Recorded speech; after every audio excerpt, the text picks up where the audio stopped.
Now, learning a new language might have been an inspiration for some of us in lockdown. Lots of people, actually, as it turns out. But figures show there's been a boom in people learning one particular language, and that is Welsh. Yeah, one popular app suggests that Welsh is now the fastest growing language being learned here in the UK. But also, doesn't stop here. People all over the world are learning too.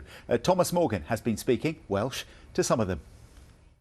Julian Dewey o Trinidad. I ddysgu Cymraeg nawr to learn Welsh now. The classroom's gone online, just like everything else over the last year. Thomas dwi wedi bod yn siarad Cymraeg ers I fi nghael yng ngeni, since I was a baby.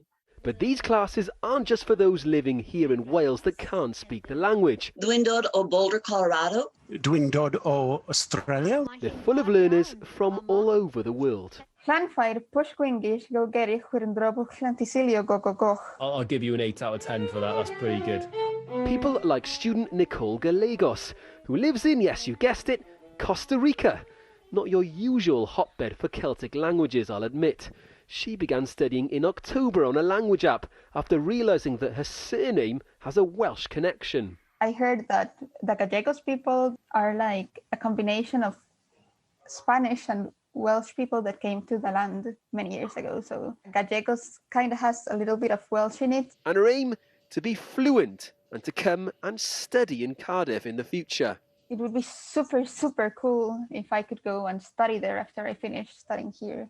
The Royal Welsh College of Music and Drama in Cardiff, is it? Yes, that's right. I wasn't quite good enough to get in there, so if you do, you'll have done very well. Thank you.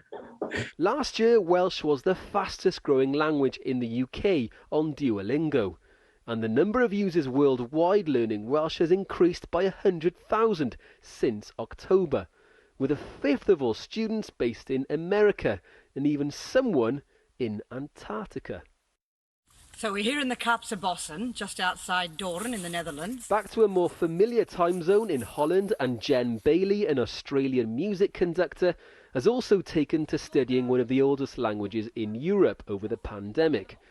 Without the social interaction of the orchestra over the last year, the added interaction online on Facebook has been a huge relief for her. Some people live in Wales, and some of them, like me, come from across the world.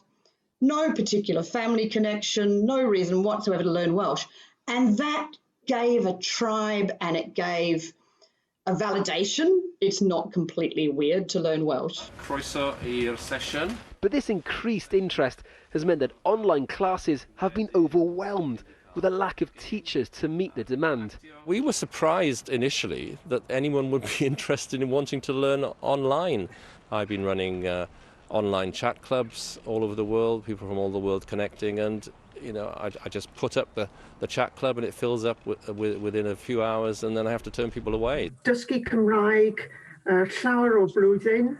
As face-to-face socialising begins again, will Welsh continue to flourish as the pandemic eases? For now, there's still plenty of grammar yet to be learned. Thomas Morgan, BBC News, Caerdydd.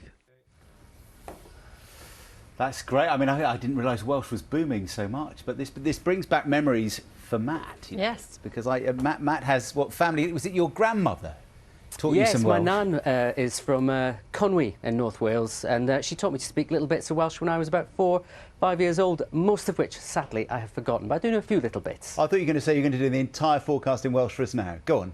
I wouldn't do that to anybody, no, sorry. What have you got for us? I need to learn some Welsh weather words.